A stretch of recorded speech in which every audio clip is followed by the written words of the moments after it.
Have you ever been in a meeting, you have a great idea, but you just stay quiet? Or maybe you said something and the room just went silent. Yeah, that's the immigrant silence. It's the biggest mistake we see in the American office, and today we're fixing it.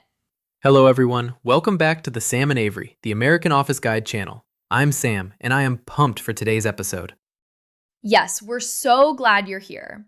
Honestly, today's topic is a bit heavy, but so important. If you're new to the US, take a deep breath. You're not alone in this. We've all been there. Oh man, I remember my first month working with a global team. I thought if I just worked hard and kept my mouth shut, I'd be a hero. Spoiler alert, I wasn't. That's exactly what we're talking about today. The hard work versus speaking up trap. It's a culture clash that can really hold your career back if you don't spot it early. All right, let's paint a picture. This is a story from a listener named Lynn. She moved from Vietnam to Chicago about a year ago. She's a brilliant data analyst. I mean, her spreadsheets are like art, right? I wish my spreadsheets were art. Mine are usually just a mess of red cells and ref errors. Same here. But anyway, Lynn was in this big project sink. Her boss, let's call him Mike, is your typical big picture American manager. Loud, fast talking, and always assumes everyone is on the same page. He asks the room, "Does anyone have thoughts on the Q3 projections? Are we being too optimistic?" Okay, so a classic open floor. The golden opportunity to shine. What did Lynn do? Well, Lynn is looking at the screen and she sees a huge error, like a $50,000 double entry error. She knew exactly why the projections were wrong. She actually felt her heart start racing, you know? That thump thump in your chest when you know something no one else does. Oh, wow, I know that feeling. It's like being on a roller coaster right before the drop. Exactly. But she looked around. She saw the senior VP nodding. She saw Mike smiling. And she thought, if I say something now, I'll look like I'm attacking Mike. I'll make him look stupid in front of his boss. That's so disrespectful. In her mind, she was being a good team player by staying quiet. She was trying to save face for him. It's a very common cultural instinct. You don't want to cause loss of face in public. Right. So the meeting goes on for another 40 minutes. People are making plans based on these wrong numbers. They're talking about hiring, about bonuses, and Lynn is just sitting there, sweating. Oh man, the internal agony. It was brutal. The meeting ends. Everyone walks out high-fiving. Lynn goes back to her desk and her hands are literally shaking. She spends the next hour and a half drafting the perfect email. She's checking every comma, every "Dear Mike," making it sound as soft and polite as possible. She finally hits send. And I'm guessing Mike didn't reply with, "Thank you for your politeness," did he? Not even close. 5 minutes later, Mike walks over to her desk. He doesn't sit down. He just stands there, looking confused and a bit frustrated. He says, "Lynn, this is a great catch. Seriously. But why didn't you say this an hour ago?" Ouch. The "why didn't you say something" talk. That's the worst. Lynn tried to explain. She said, "I didn't want to interrupt you, Mike." And Mike just shook his head and said, "Lynn, I don't care about the interruption. I care that I just looked like an idiot in front of the VP for 40 minutes because I was pitching wrong data. If you see a fire, don't wait to send me a letter about it. Just scream, 'Fire!'" Just scream fire. That is so American. We value the truth in the moment more than the harmony of the meeting. Yeah, Lynn told me she went home and cried. She thought she was being a hero by being quiet, but Mike saw her as unreliable because she didn't speak up when it mattered most. So why does this happen? Why is staying quiet the biggest mistake? It's because in many cultures, especially in Asia or Latin America, respect is shown through listening and hierarchy. You wait for the leader to finish. You don't challenge the group. But in the US, the group is different. Right. Here, the group is a collection of individuals hired to solve a problem. If you're in the room, it's because your voice is an asset the company is paying for.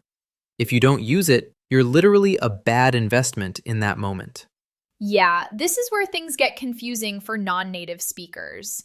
We think of respect as a feeling, but in the American office, respect is an action, specifically, the action of honesty. Honestly, if you stay quiet, Americans often assume you're not in the game. They think you're checked out, or worse, that you don't have any ideas. I've seen managers pass over brilliant people for promotions just because they were too quiet. It's the squeaky wheel theory, right?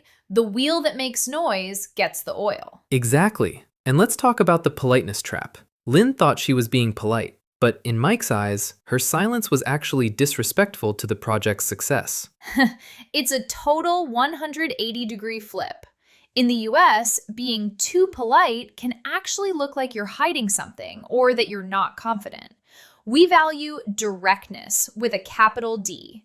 If something is wrong, we want to know now, not in a beautifully formatted email at 5 p.m. Yeah, I've had coworkers tell me, Sam, stop being so nice and just tell me if the code is broken. It took me a while to realize they weren't being mean, they were being efficient. Don't worry, this is super common. So, how do we fix it? How do we jump into a moving car without getting hit? It starts with the power of small phrases. You don't need a 5-minute speech. You just need a wedge to crack the door open. Sam, let's try a few scenarios. Scenario 1, the I have a different data point move. Okay, team, I think we should definitely launch on Monday. Everyone agrees, right? Actually, before we move on, I noticed something in the logs that might make us want to rethink Monday. See, before we move on, that's like a gentle hand on the shoulder. It stops the momentum. Scenario 2, the clarification move. Great if you're nervous. Sam, I'm not sure I'm following that last point. Could you explain how that fits with the budget? This is brilliant because you aren't challenging them. You're just asking for help. But it still stops the room and makes them look at you. Exactly. And here's my favorite for when the conversation is moving way too fast. Can I jump in here for a second? Can I jump in? It's so simple. It sounds energetic. It doesn't sound like a complaint. All right, quick challenge for the listeners. How would you say this? Imagine you're in a meeting and your boss just said your name wrong or quoted your work incorrectly. You have 5 seconds. Maybe. Oh, just a quick correction there, Sam. Perfect. Just a quick correction. It's light, it's fast, it fixes the problem immediately. I used to be so scared of that. Now I realize people actually appreciate being corrected early. It saves everyone time. Yeah, you don't have to be perfect. The upgrade here isn't about your grammar. It's about your identity in the room. Right. Most immigrants come to the US with a student mindset. You want to get the right answer, you want to be good, and you wait to be called on. But the American office is a peer mindset. Even if Mike is the boss, in that meeting room, you are a partner in the goal. If you stay quiet, you're actually depriving the team of your unique perspective. Think about that. By being polite and silent, you might be letting the whole company fail.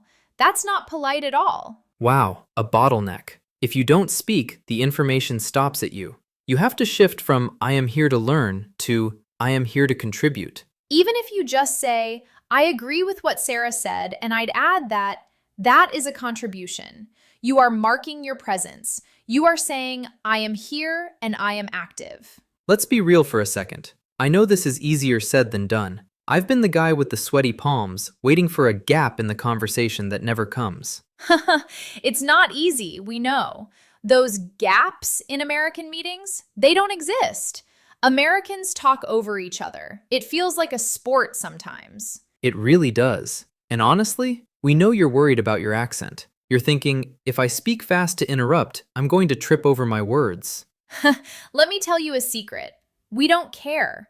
Half of the people in that room probably have an accent from New York or Texas, or they're just mumbling because they've had too much coffee. True. Most Americans are so focused on the problem that they don't have time to judge your prepositions. So give yourself permission to be messy. A messy, wait, that's wrong, is 100 times better than a perfect email 2 hours later. Oh man, this one is a game changer. It's called the 10-minute rule. I love this one. Tell them how it works. Okay, so in any meeting, doesn't matter if it's 3 people or 30, make it your goal to say something within the first 10 minutes. Even if it's just good morning or that's a great point. Exactly. Or even just a small question like, could you repeat that last number? Why? Because the longer you stay silent, the harder it becomes to speak. It's like a wall of ice that builds up in front of your mouth. I call it the silence ceiling. After 20 minutes, you start thinking, well, it would be weird if I spoke now. Exactly. Break the ice early. Let the room hear your voice. Once they hear you once, they expect to hear you again. You've claimed your seat at the table. Okay, your turn. This is the part where we stop talking and you start. We want to hear about your Lynn moment. Have you ever stayed quiet and then kicked yourself for it later? Or maybe you have a magic phrase you use to jump into conversations. Leave a comment below. Honestly, your stories are the best part of this channel. We read every single one. And hey, if this episode gave you even one bit of confidence, hit that like button. It helps us reach more people who are sitting in meetings right now, afraid to speak up. You're doing great, keep going. You didn't move across the world to be a silent observer. You moved here to be a leader. Yeah, you've got this. Your perspective is the one they're missing. See you in the next episode. Bye, everyone.